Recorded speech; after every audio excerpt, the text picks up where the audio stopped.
Well, I call that a lot of fanfare. Well done. And thank you very, very much.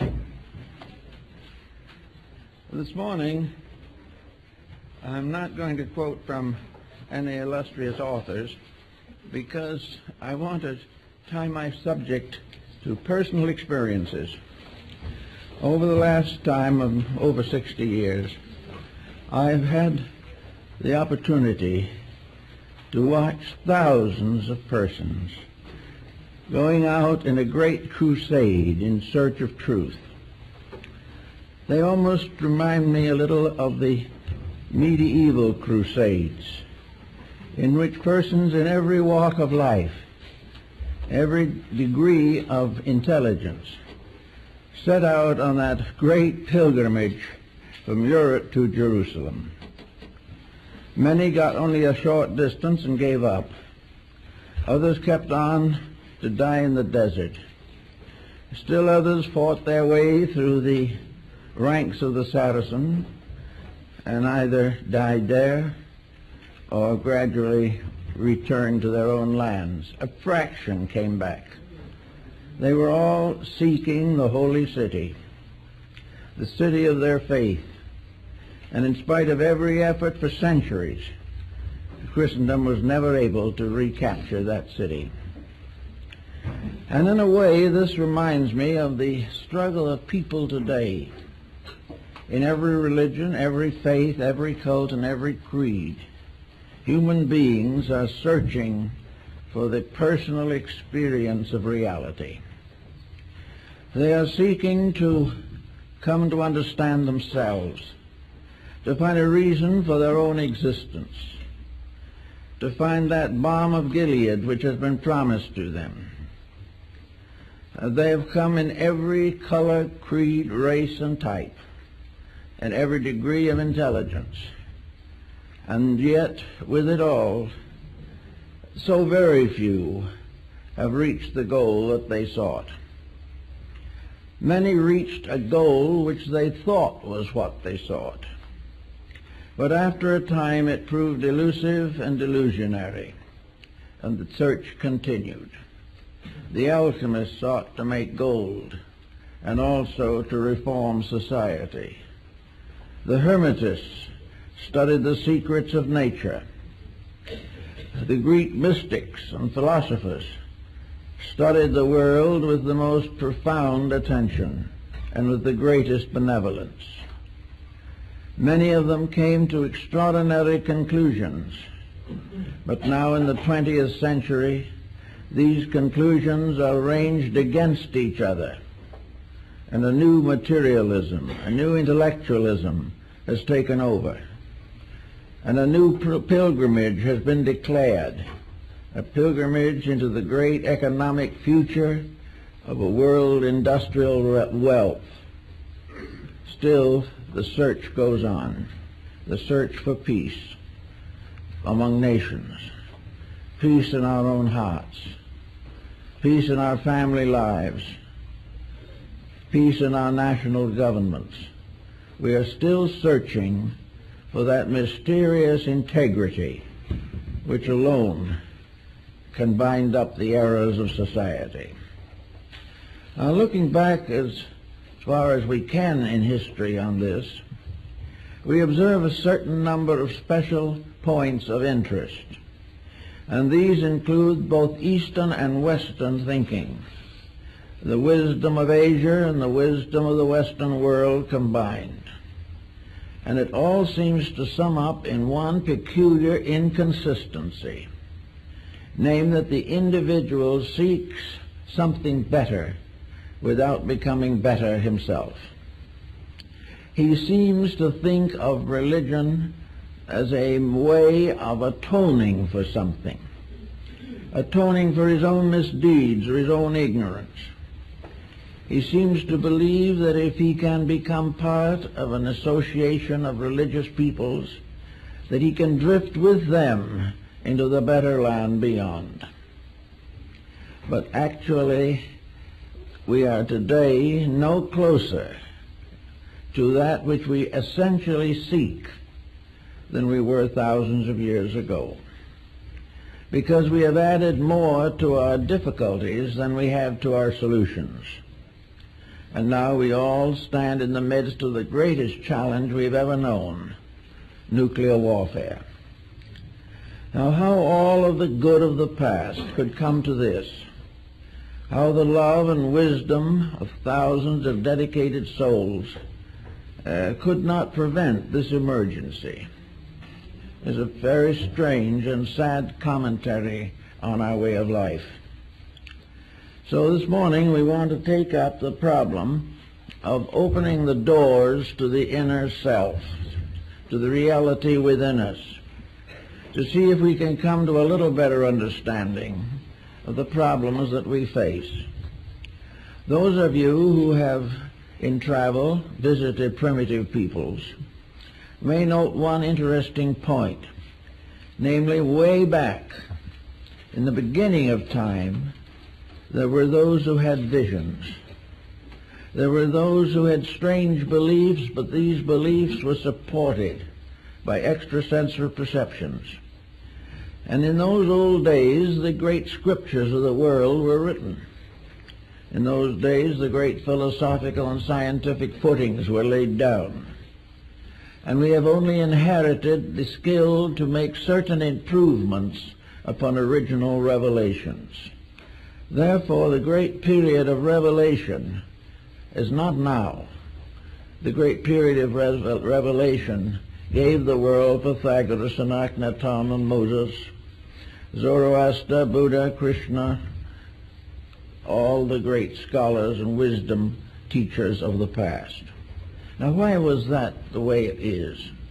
Why were those days better for the development of wisdom than ours?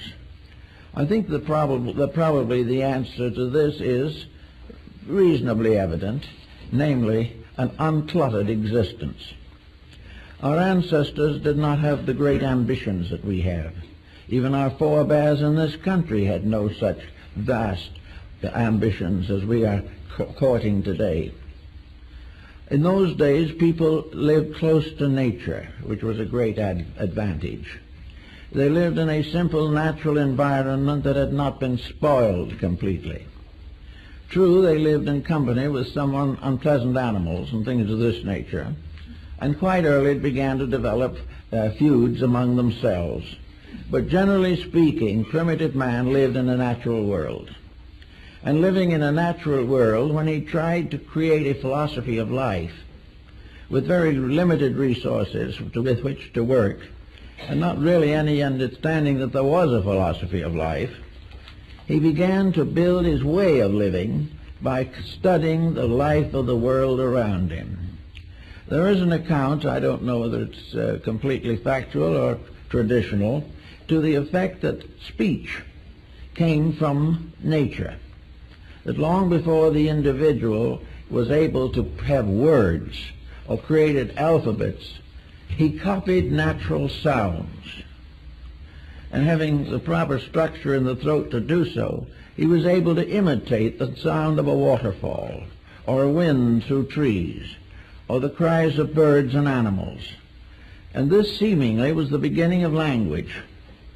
He found it possible to tell his neighbor or communicate certain ideas, feelings, impulses by accepting the sounds of the natural world. He knew sounds that frightened him and sounds that pleased him. He knew sounds of birth and sounds of death. And from all these he began to develop a series of sounds which became gradually letters of a primitive alphabet. But these sounds came definitely from the natural world. So did everything else he had. He had to come to the conclusion that if he was ever going to understand the invisible, he must be able to find it in the visible. Almost all old theologies are merely abstractions of natural phenomena.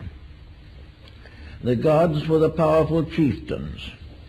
All of the rules and laws attributed to deities were the result of human relationships testing the possibility of community existence. So little by little, we built a world in which nature provided the only available facts. These facts could be, by careful meditation perhaps, or constant reinvestigation, could become truths. And this, in a sense, is the beginning of modern science in 17th century Europe. Namely, that there were truths that could be built upon facts. That these facts could become the basis of rules. That these facts, by constant repetition and investigation, showed nature's way in a great many directions. It made it possible to decide internally, to a measure at least, what nature expected us to do. On the basis of nature would penalize anything that was not within its own approval. So little by little, the science of nature began to take the form of a natural philosophy. A natural philosophy that was based upon the seasons, upon the climates, upon the various nature phenomena, from everything from the gently flowing stream to the volcanic eruption. All these things had to be fitted into something supported by facts.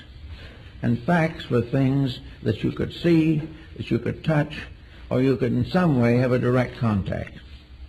Now, from facts, the problem of truths resulted in morality. Morality was really the moral interpretation of facts. It was a fact made alive and vivid through experience.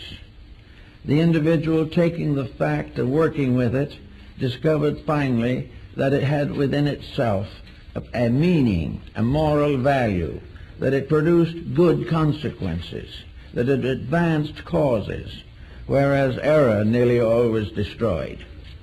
So little by little the truth factor came in. And after a long time with truth, the mind and consciousness began to ascend to a higher level, and this was reality. Reality is, in a sense, the higher octave of truth. It is something that is gradually built into our understanding as a complicated network of truths, working together, and through their interaction producing what we call reality. Reality is the final proof of the truth of a fact. And on this basis, we have built most of the learning that we know today. Now, it also follows that from the beginning of time, individuals in a mysterious way began to question themselves. The caveman probably was among the first to ask why he was created in the first place. The answer has not yet been found. Most people have the slightest idea where they're here. They have no idea where they came from, except biologically, and nowhere near anymore from where they're going, except in terms of the mortuary. All of the rest is a noble internal reaction to something. The individual was not willing to accept the fact alone. He had to build it into a moral value which became his truth, and he finally had to accept it and live it and grow because of it, and that way contact reality. So we're going to now question how the people of today or of long ago continued their search for reality. And what did they use to open the doors between the visible and the invisible? How did they expect to attain a concrete, visual, audible reality? Well, in the earliest days that we know of, there were in all tribes and nations certain mystics. And these mystics were persons who were given to strange dreams, visions, curious experiences, which did not limit their consciousness entirely to the common world. Somewhere along the line, dreams became a part of man's structure of searching. A dream had certain technical advantages. It could be described, it could also be experienced, and it could be, in a sense, fitted into the social pattern. A dream might, therefore, pertain to a world or vision or place beyond this life. A vision could be an experience of that which is beyond, a conscious contemplation. Now, of course, for a long time, dreams were considered as symbolic of mystical values. Dreams were the basis of healing in ancient Greece. Dreams were the basis of social growth among the American Indians. Dreams were always something a little beyond, a little intangible, but sufficiently substantial to be recalled, to be remembered, and to be shared with other people. Now, dreams also gave another proportion to consciousness. Dreams often were centered in some other place than the one that we are familiarly acquainted with. While we lived in our comparative modest dwellings, we had dreams of temples and palaces and shrines and great mountains, hierarchies of celestial beings, and all the mysterious mechanism of Dante's Divine Comedy. All of these things could be experienced, and we might add, to be practical, they were perhaps best experienced after reading Dante's Divine Comedy, because that type of reading placed certain attitudes or ideas in the subconscious of the human being. And gradually, as intellectualism increased and improved, the individual not only began to downgrade his dreams, but also to change them to meet the changing social conditions of his times. But dreams were a sleep phenomena that has played a part in man's evolution from the very earliest time. Now, there have always been natural mystics. These natural mystics were not necessarily psychics. They had experiences, but these experiences were inward revelations. The true mystic was not telling his neighbor what was going to happen to him. The true mystic was exploring a realm or a vista far greater than the material world in which he lived. Perhaps among the great mystics we should mention Johann Tauler, Jacob Boehme, and Emanuel Swedenborg. These persons came from different areas of life, different levels of culture, but also had similar experiences. Swedenborg was a scientist of high standing, and Boehme was a shoemaker, and Tauler was a monk. These different people all had mystical experiences, and these experiences resulted largely from a great longing or a great yearning, or, as in the case of several of them, a great tragedy in their personal lives. There came a time, and there's always a time, when an individual who becomes sorry for himself, perhaps quite legitimately, not simply an emotional state of affairs, but a frustration of the real values of living. The individuals of this type may retire into themselves and live in a world of constructive and idealistic fantasies. But are they fantasies? This is also a question that has never been satisfactorily solved to meet everyone's requirements. But we also know that the mind has become a powerful factor in the effort to make the invisible real to us. And the mind has developed all kinds of experimental processes. The mind has borrowed heavily from outside sources for the information intended to reform the inner life of the person to whom that mind belonged. So the mind almost always builds an invisible upon the visible through a certain intellectual, mental approach. And today we have all kinds of such approaches. They are found in practically every religious system of the world, and they are opposed by every agnostic system. They have become the basis of moral philosophy and have also resulted, unfortunately, in the rise of a great many competitive institutions. But the mind becoming more and more enmeshed in the obvious or the external, and the external becoming less and less soundly founded, so that it is based today very heavily upon mistakes and misfortunes, the mind becomes a dangerous instrument. Now, the mind was not such a dangerous instrument long ago, when society was a comparatively simple structure. Probably, really, the mind's domination of the situation began with the dawn of ambition. And when ambition reached a certain degree where it was willing to accomplish its end by destructive means, then ambition became a mental liability. And we have several such liabilities today, in which the mind is really no longer capable of direct thinking. It is no longer capable of truth-seeking in the real sense of the word. The term truth has come into bad times and has now been applied to so many different mistakes that it is practically impossible to classify them. But the fact seemingly remains that the mind, which might possibly have opened the doors to the internal, has only become another gatekeeper, preventing us from entering. The mind, therefore, guards the gate of the superior as a watchman to make sure that the individual does not outgrow the level of thinking which is common to his society. It is assumed that if he does this, he will be an outlaw, impoverished, and probably disgraced. So the mind guards his outer reputation at the expense of his inner life. Now, with this problem more or less obvious, what have we left as ways of finding the inner?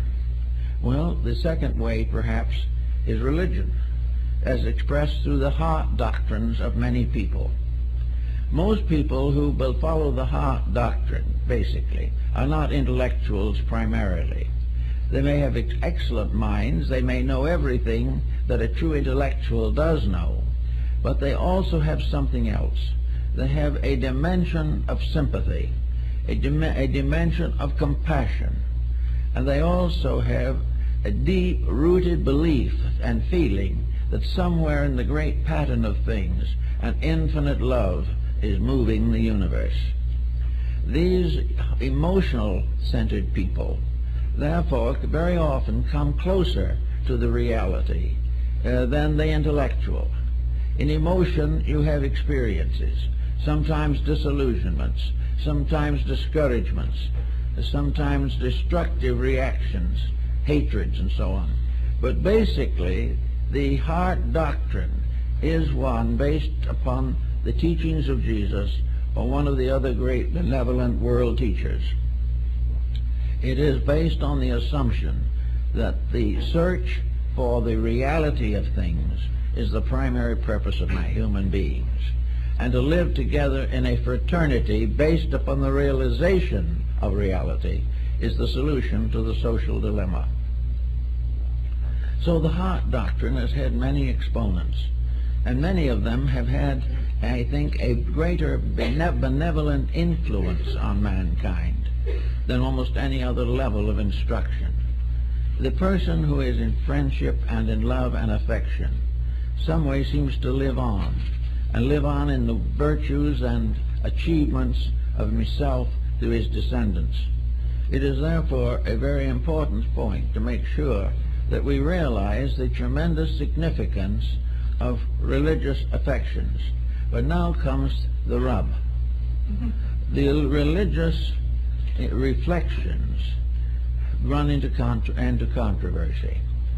The individual wishing to be a devout person may find that devotion today is strangely altered, that the simple affair of doing good, of being kind, of being unselfish, these things are no longer really available in terms of affection.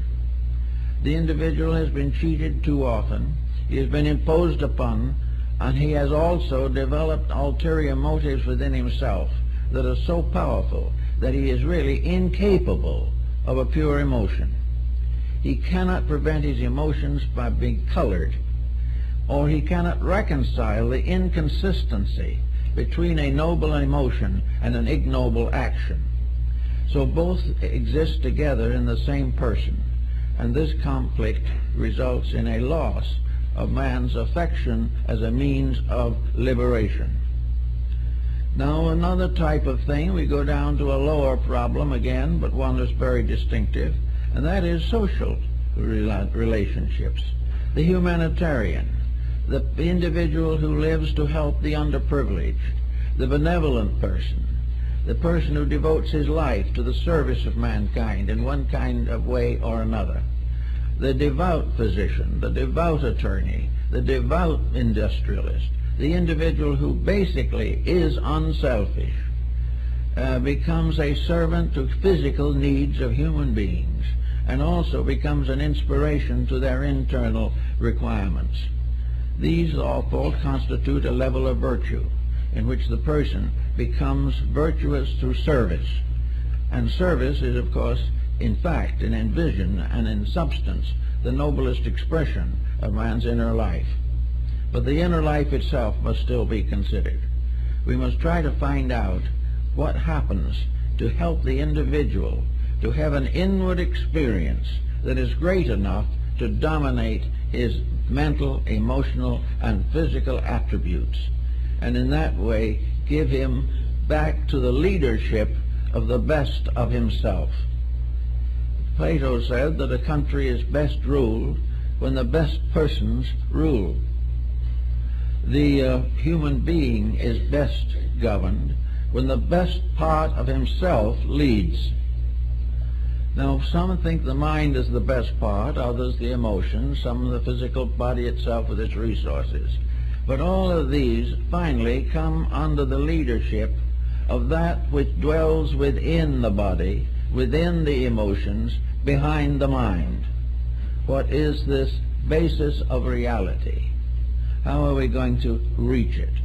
How are we going to challenge it to come out of its strange aloofness so that it can become available to the person?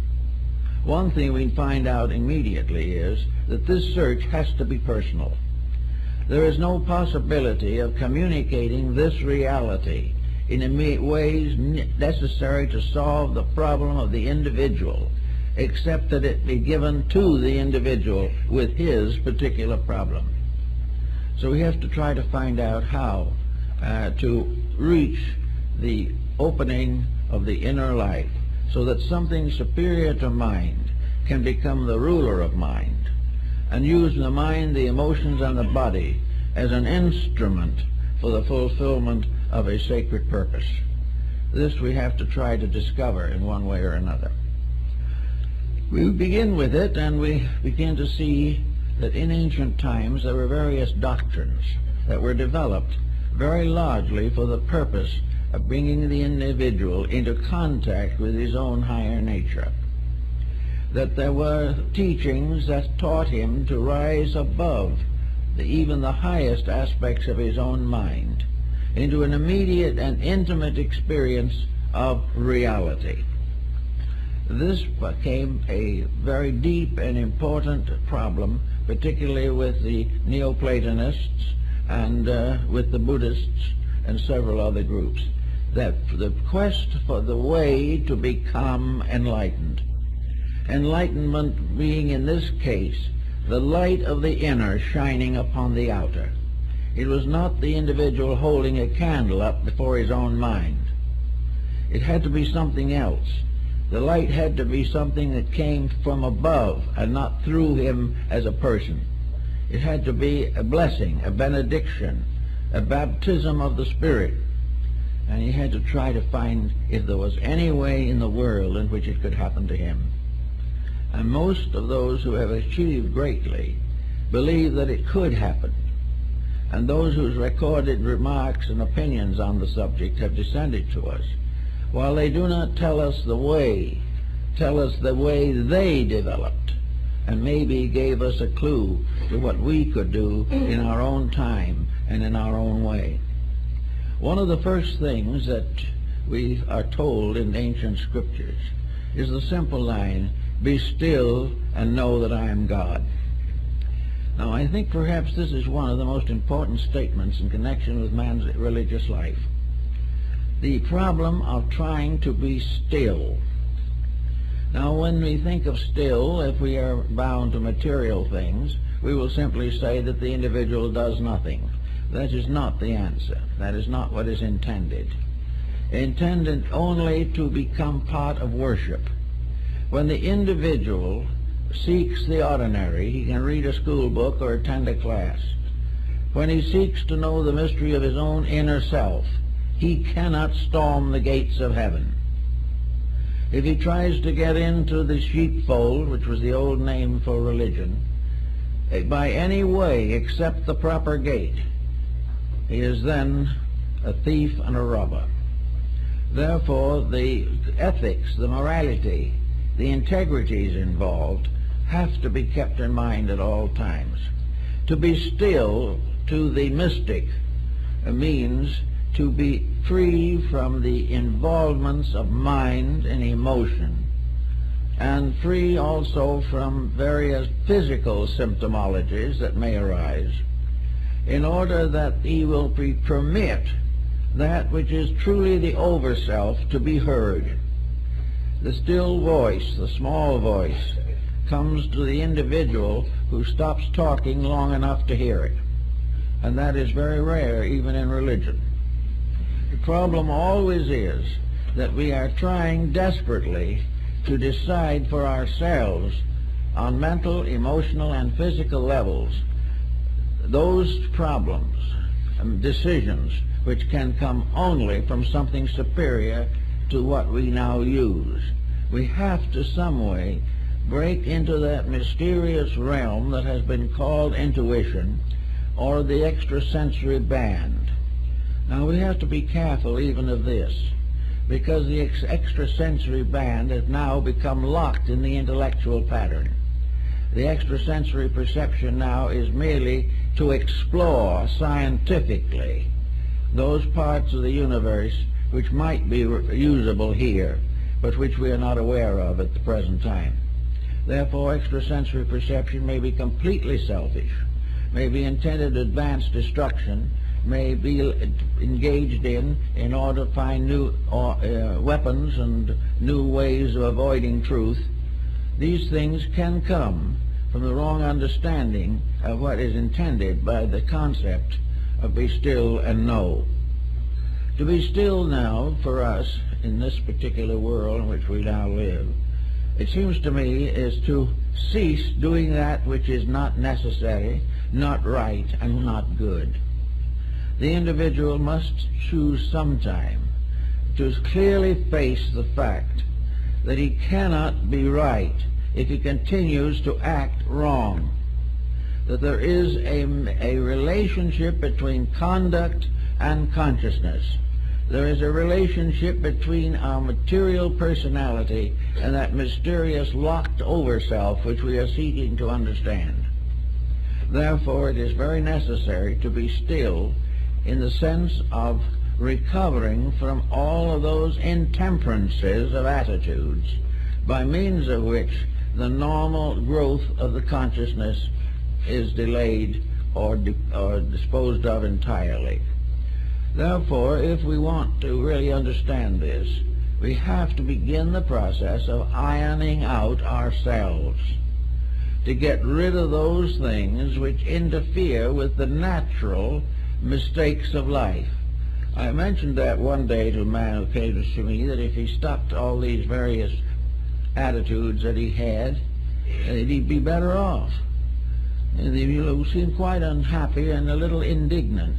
Well, he said, if I stop thinking about all these mistakes, I'll have nothing at all to think about. Well, that probably is true.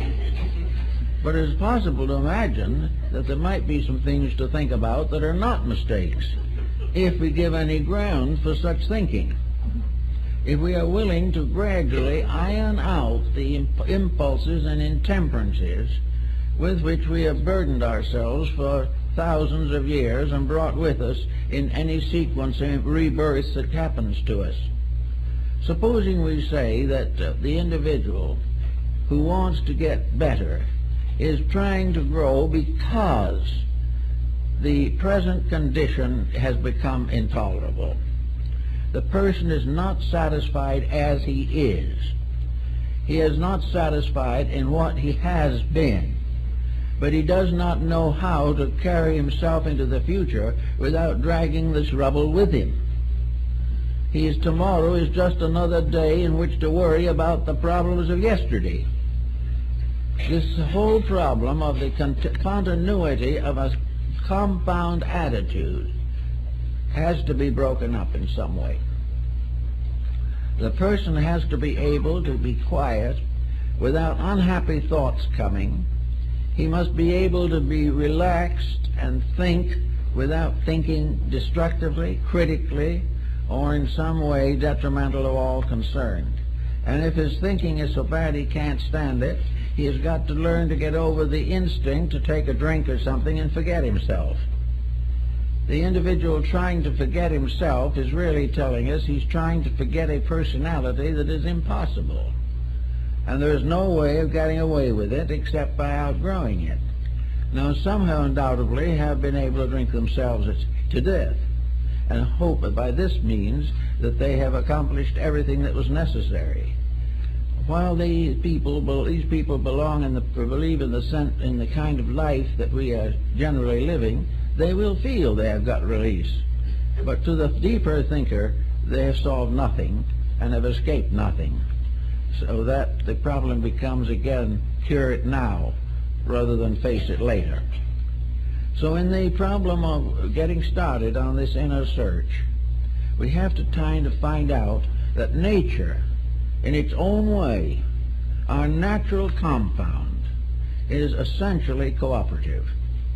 The body, with all its natural functions, is really a pretty good creature, considering everything.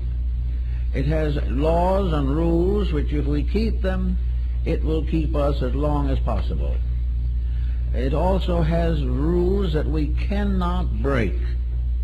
And the moment we begin to reject our responsibility to the body, we're in trouble.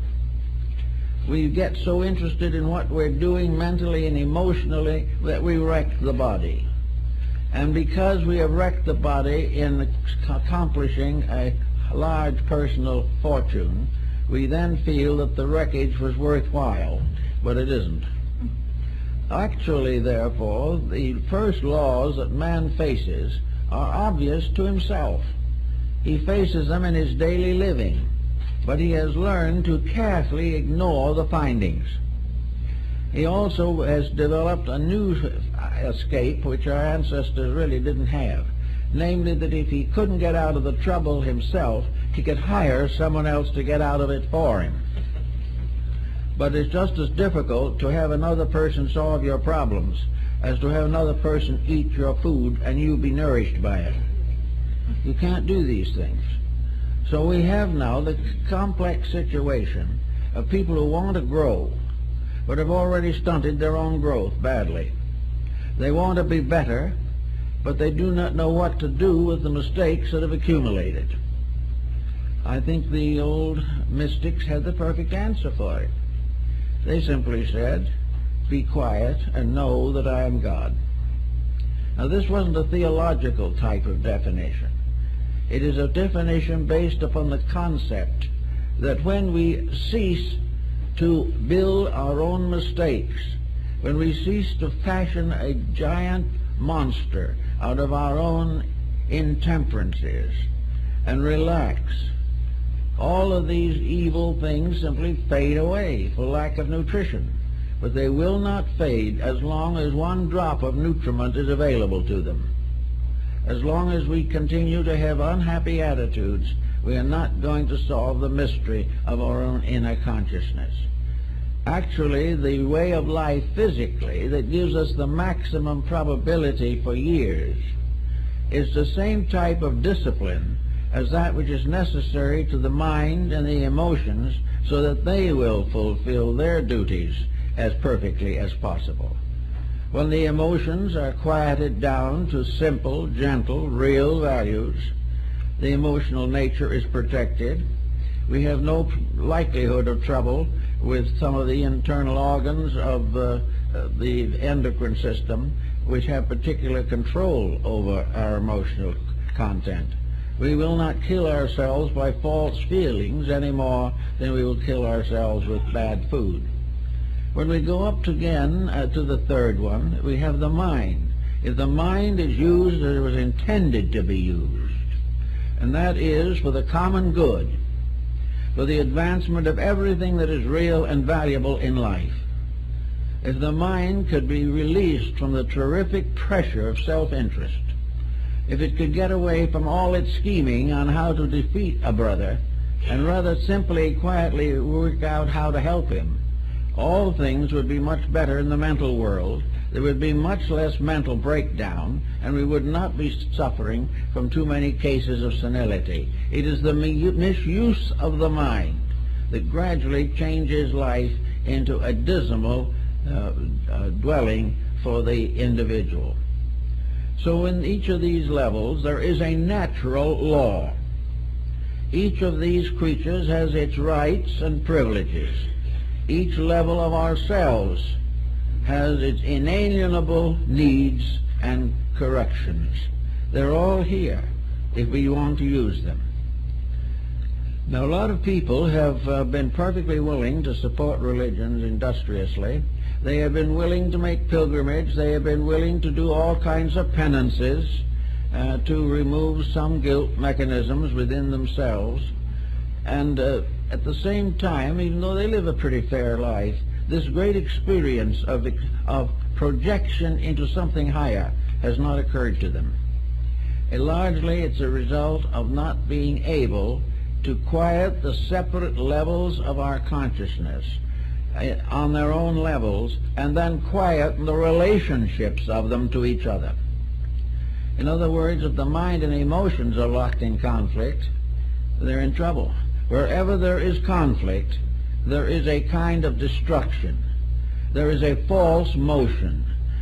Wherever there is an obstruction, there is a decay of values, a disintegration, an infection, in which something becomes sick. All selfishness is sickness, no matter what you want to call it. All jealousy is sickness. These things are just exactly as serious as sicknesses as are the ordinary physical ailments which we may or may not be able to cure. This problem, therefore, is to get rid of the sickness arising from the misuse of powers, faculties, and principles within ourselves. Unless we're able to do this, we're going to stay right in trouble just the way we are. But the worst part of it is, we may be a good church member while we're in this problem. It has never occurred to us that religion demanded anything more of us than allegiance. It was like a parent who demanded that the child obey, but did not necessarily contribute to any enlightenment in the purposes of obedience. The religious association which washes away sins with baptismal water has not gotten to the point where it realizes, or bad people realize, that they have got to wash their own sins away all too often with their own tears. So there is time to get at some of these values directly. If the person wants to be born again in the theological sense of the word, it isn't that he simply accepts a religion. To be born again means to not make the same mistakes again. It means to clear the slate. A new birth means to start out with a fresh, clean, honest mind, without carrying anything from the past that was destructive or against the Ten Commandments or against the Sermon on the Mount. Everything that is detrimental must be left aside. It must not be carried forward. Yet the individual may be born again and still be in some business which is highly competitive, or in a family relationship in which tyranny dominates, or children are neglected, or the older members of the family are ignored. All of these things are not assumed to interfere with being born again. But to be born again with them is to be just the same as you were before. instead of a new birth, it's just a new name for the same old things that you always problemed. Now, out of this, there's something more, though, than just keeping the moralities straight. It is part of this business of being quiet. Every agitation, every intensity of negative attitude is dangerous to the inner life of the person. Therefore, we say that when we want the individual to be still and know, we want the individual to change his entire basic formula for life. It doesn't mean he can't speak. It doesn't mean he can't have ideas. But he has to have only things that work together for good. The body, mind, emotions must be brought into harmonic relationships. There must be no discords in the compound of the person. It doesn't mean he necessarily is awfully well advanced. He isn't perfect. He isn't above making an occasional mistake. But when he makes a mistake, he knows it and he's sorry. And when he's not too wise, he may be much deeper in the mysteries of his own inner life. So the problem is that in stillness now is the end of conflict, not the end of function. It is that no longer will the individual be in a continuous disturbance with himself. He will not regret what he did yesterday and build a new regret today. Pythagoras advised this doctrine of recollections to accomplish freedom from habit patterns. He advised his disciples that every day they should live their lives over again backward for that day. See what they did right and what they did wrong, and determine to correct any mistake that was made during that day. Recognize it, correct it, and outgrow it, and reach the condition in which it would not be repeated. So what we're asking for, really, is a good-natured person of kindly disposition who has managed to get over griefs and grievances, who is able to live in pleasant relationships with other people, who is not jealous, who does not tear down reputations, and doesn't lock in feuds with anybody, who holds no violent dislikes over subjects they do not understand, do not take sides on problems they do not know, but whatever happens, remain open and ever watching for the good, and watching and rewarding only the best of their own conduct. This means a more or less simple life. One way that the medievals found to gain this simple life was by joining the clergy. They became monks, lived in monasteries, worked in gardens, spent most of their time in prayer and meditation. But this didn't work quite well either, for in this case the isolation was the individual arming himself against himself. He was determined to destroy the opportunities to make mistakes and gain virtue in that way. It's not done that way. It doesn't work. The individual does not recover from his mistakes because he locks himself away from temptation. Because temptation is still there, and all kinds of internal pressures affect him and afflict him even while he is in a monastic existence.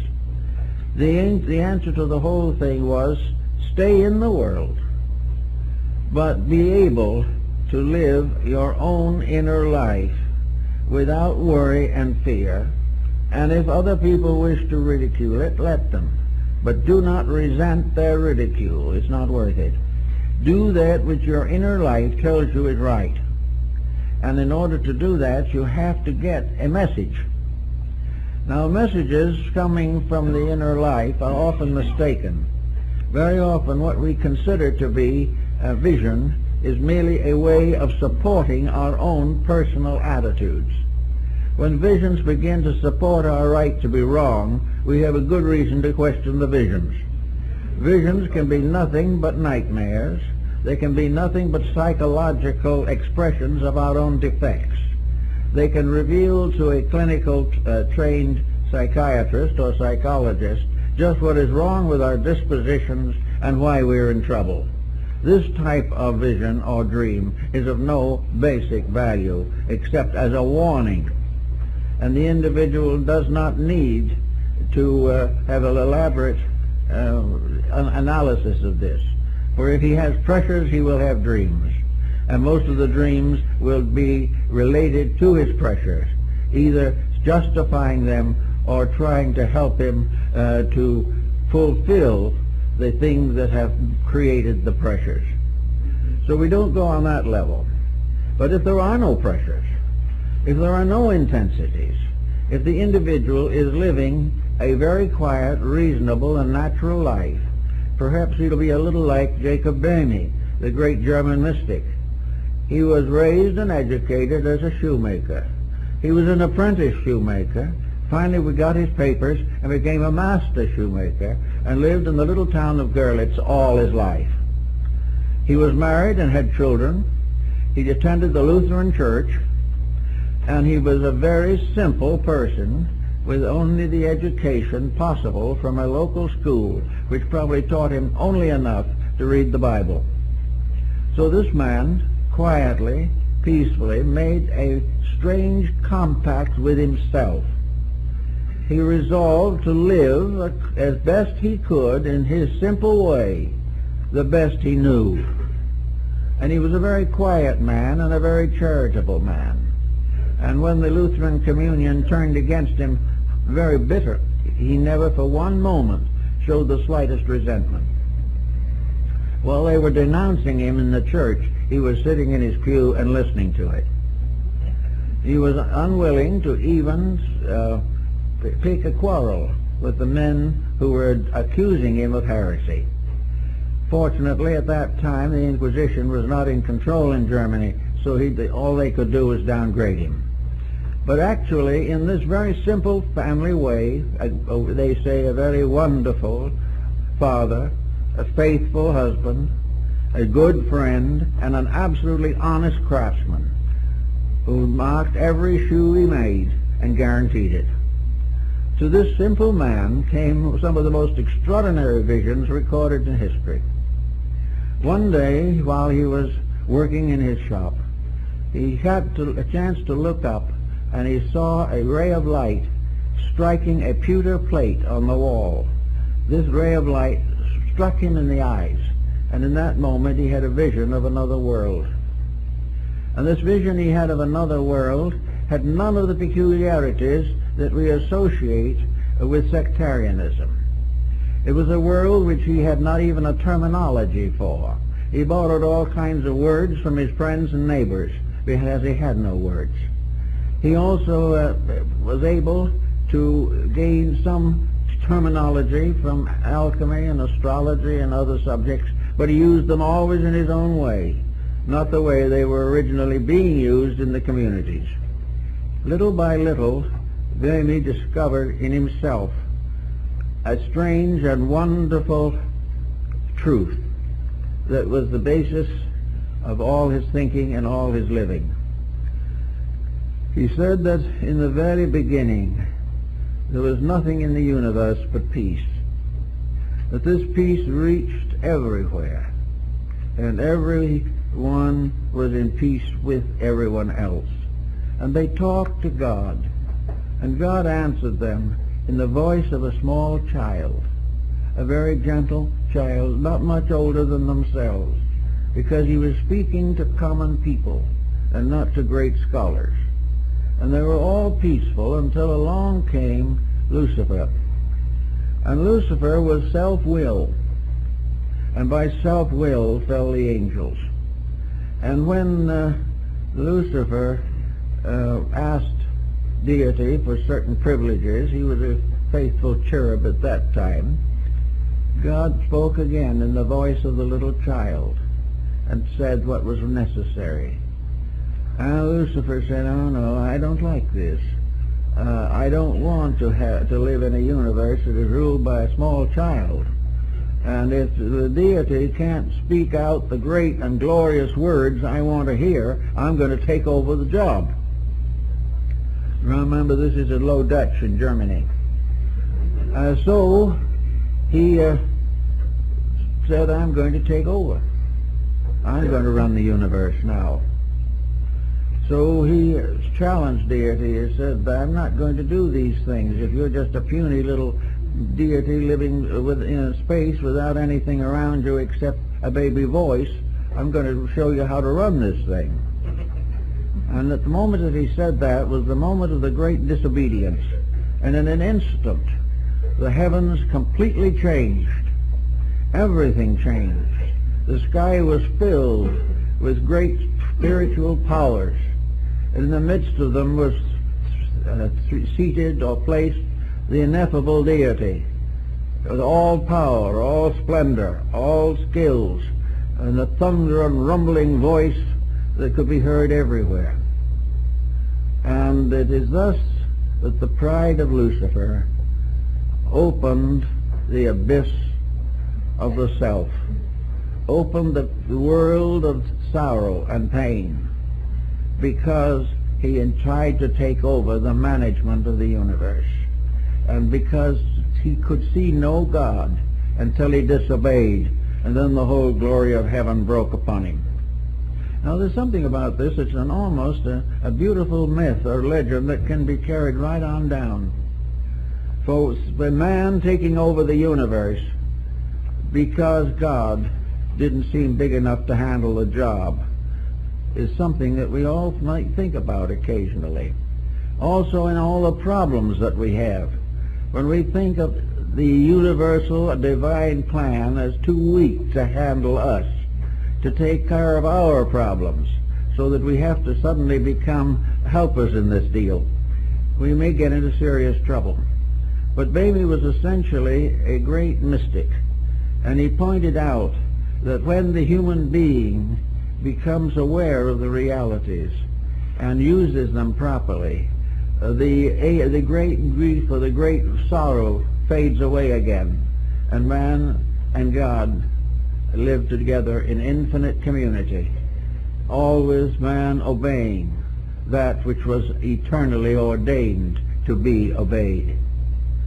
So in this way, Bamey had his statement of silence, of peace, that was disrupted by the rise of human faults, human emergencies, and the forever human optimism and complacency. So that to be still is to know the universe as stillness. To be still is to hear the voice of God and the voice of a small child. To disobey is to bring down upon oneself the thunder of an absolutely immutable power. To obey, we do not know there are laws. When we break them, we discover to our sorrow that we have not been very wise. So we're going to try to think in terms of a quietude that is free from ulterior motive. And this was what Zen attempted to do in India. And this is what Taoism attempted to do in China. This also was the mystery of Neoplatonism and the ideals of Pythagoras. It was the idea that man only comes into trouble when he does it wrong. As long as he is right, he doesn't know there are any laws, because by keeping them perfectly, everything is serene and well balanced. But the moment self-interest takes over, the power of the abyss is loosened upon us. So we think now of quietude as just quietly doing the things that are right, peacefully doing the things that must be done in peace, and performing all good deeds in the name of the one sovereign good upon which we all depend, and from which we must gain all our life and resource. Now, the mystics have found out that if we live this quiet inner life, that we can carry every responsibility of the outer life with dignity. There is no need for us to go around depriving ourselves of everything. We only have to deprive ourselves of those things which were never any good for us in the first place. We only have to get over what was wrong. We are never punished for what is right. But if we get these things into a quietude and peacefulness, then this achieved condition is the opener of the door. This is the power that makes possible for us the actual direct participation in reality. It is that power which comes to us when we do not interfere or condition that power. When we keep it and keep its principles in integrity and in right. We are like what the Chinese sages said, that in the ancient days the wise slept without dreams. There was no dreaming about mistakes or therapeutic dreams. There is simply a great quietude, and in this quietude, a perfect peace, the heavens open, and the reality affirms itself in our lives. The story of the fable of Christ knocking at the door is much in this thoughtfulness. That which is real knocks at the door when we listen, but when we do all the talking ourselves, we cannot hear the gentle voice of truth or note the gentle knocking on the door. It is in peace and quietude alone that we can open the doors. It opens the doors means that we make ourselves receptive to a higher level of consciousness. We make ourselves receptive to the experiences of the inner life. We have a victory of soul over circumstance. We have a victory of reality in ourselves over the errors and illusions of daily living. As a result, we are in peace. We are quiet. Now, in the old initiation rites, we were usually subject to very serious tragedies. In the ancient mystery rituals, the candidate was given very firm and terrible tests. There were even degrees in which his life itself might be hazarded, unless he was right. And in all these things, he had to fulfill the great tests of life. He had to recapitulate his own existence and go through a series of harrowing circumstances which would result finally in his attainment of oneness with the inner consciousness. Well, maybe today we're still taking the same rituals. We don't call them rituals anymore. We call them mistakes of other people or inabilities of governors to govern, an inability of the governed to govern himself. All these things we now call blames. Probably they are actually tests, experiences which will never cease until we stop making the mistakes that cause the trouble. There will never be a time when social legislation can prevent the individual from making a mistake. And we can never have perfect leadership until we have an intelligent following. There must be dedicated followers and enlightened leaders. And in every case, the enlightenment means self-victory, the victory of the inner life over the outer circumstances, the outer temptations, the outer beliefs, the outer circumstances which lead to trouble. So the Buddhists and the Zen people, for instance, have a very quiet method of meditation. They sit quietly and they simply allow not a blank to set in. The idea is not to make the mind a blank. The idea is to make the mind a gentle disciple, kneeling or seated at the foot of the reality within. The human becomes the chela of the divine, becomes the disciple of that which must always be the leader. And various ways these revelations come to people. Sometimes they may come in an occasional dream, which is a vision, or a real spiritual experience, which is comparatively rare. But all spiritual experiences must be doubted if the individual who has them has not conquered the common mistakes of himself. Anyone who believes an extrasensory experience, who is still incapable of the direct control of his own life constructively must be afraid of imposture. And any organization that promises the individual that he can become great without becoming good is also a very dubious organization. There can be no rising upward into the higher levels of consciousness except through a kind of meditative discipline. And what is meditation in this case? It is not sitting in a corner somewhere with your eyes closed and your fists clenched tightly. Meditation in this case is the quiet recognition, realization of the values of life as they have been presented to us in daily experience. Meditation helps to bring us a new way of being useful, a new way of solving or helping to solve problems around us.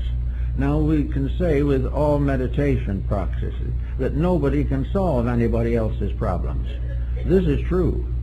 Therefore, the fact that we think we are solving them is not quite really true. The part that is beneficial to us is the fact that we have given up something of ourselves because we love someone else more. This is the great gift.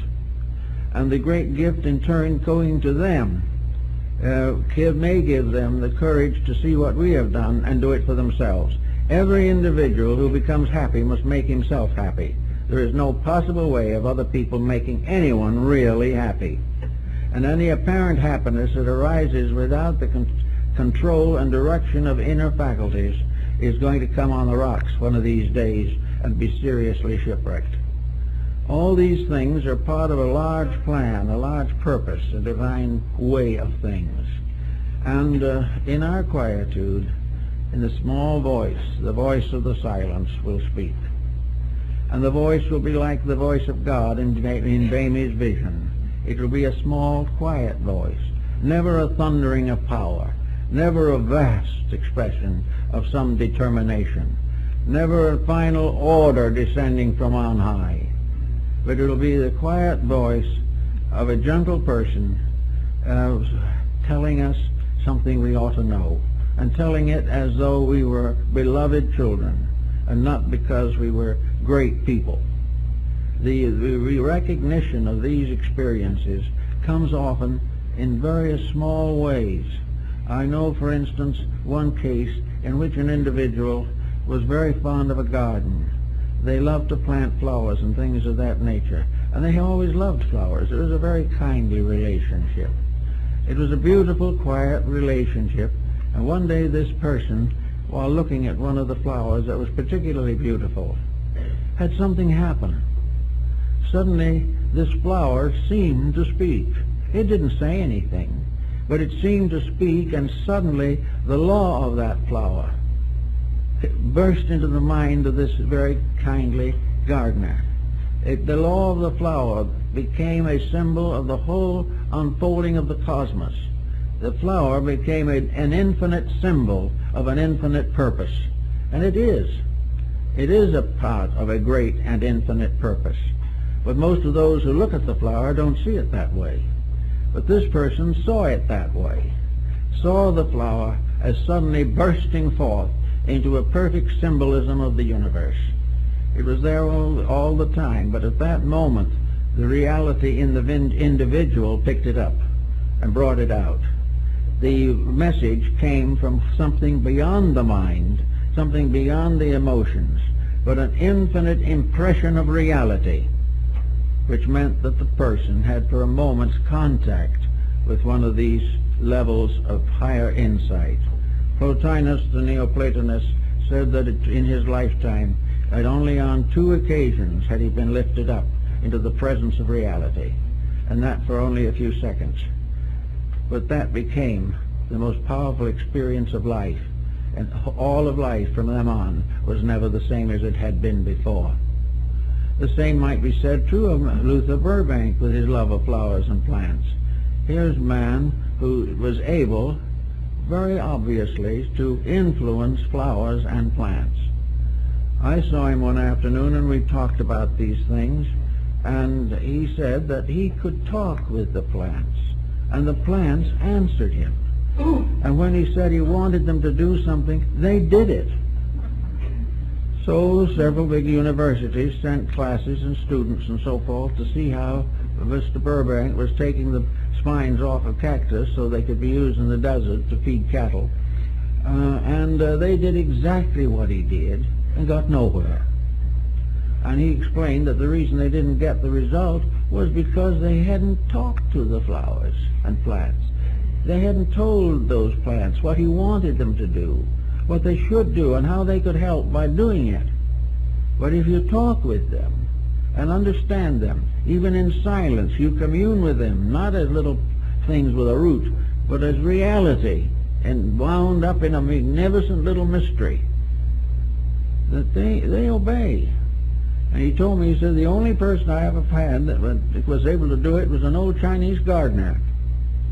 He said, this gardener watched me and listened, and from that time on, he always talked to the plants, and they did what he wanted them to also. He said, you've got to understand life. Life is not you and nothing, or you and something that doesn't mean anything. And all the flowers and birds and animals and creatures of the universe are real. And to each level of man's thinking, some form of life becomes immediately instructive. And by accepting the instruction, a great new dimension of consciousness is achieved. This is the only way reality can be proven. It can't be proven in laboratories. It can't be proven in anything except all of nature. The very planet and everything that is on it bears absolute and eternal witness to reality. But the reality is not obvious to the person who doesn't know what the term means, or doesn't know what the experience of it means. To us, humanity is a unique thing, other things are different. We're now beginning to take a little interest in animal life, but at the same time, we haven't found the realities in these things. We haven't found that by looking at the most simple living thing, that we come face to face with a truth, a reality, an inevitable, which we can never influence, but which we can learn to accept and obey. So this is what really opening the door is. This is why the Indian went out and did vigil. He did vigil because he knew that the air was filled with life. He knew that everything that existed was real. Now, he couldn't come back and explain all this to his fellow tribesmen, although most of them probably were sympathetic to it. But the proof of the fact was something else. The proof was that when he went out as a healer and sat and did vigil, the great ones, the true ones, sent symbols to him so that he would know what to do. And Fa, when he was up here with me, he said that a little light appeared somewhere on the earth around him, around a little plant, or a little flower, or a weed, or even some little small animal or creature. And he knew instantly that that which the light was around was the thing that was necessary to heal the sick man for whom he was praying. So he took this material, usually an herb, which he had never used before. He had no botanical knowledge, but he had seen in a meditation that this was it. And he took it and he made a tea with it and he gave it to the sick man. Then the reality proved itself. The man got well. That was the only reality that could be demonstrated. All the others could be a mistake, but if the man got well by a mystical experience, then that experience was real. And it's the same all the way along. We cannot get the positive demonstrations that we seek of all these things. The only thing we know is that the closer we can come to reality, the closer we come to peace, happiness, and health. And the further we get from reality, the more rapidly our problems multiply. Now, for those of us who are just, kind of going along on the way and haven't got too far, there are things we can do ourselves each day. We can begin to quiet the prominent causes of confusion. There is no meditation based upon some esoteric exercise that can ever work if the individual has not accomplished a transformation within himself. This was the highest phase of alchemy. Alchemy was to make gold out of base metals, and spiritual alchemy was to discover the eternal gold of reality in all things, which can be released and brought into manifestation by art.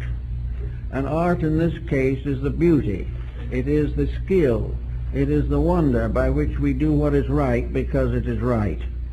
This type of thing is something that has come down to us for a long, long time, and it will continue to come down to us until we obey it. We must find the only answer that there is, and that is the utopian answer, that the human being must live the fullness of humanity, of his own endowment. He must manifest all the manifestations of the condition of the level of life upon which he exists. And having done this, he may then request very quietly, or may not even have to request, because realities perpetuate themselves. We expect to go on to the next level of understanding and insight. We are held behind by the ballast of our own mistakes, and until we are able to master those and to redeem them or restore the integrities in them, we will remain in trouble.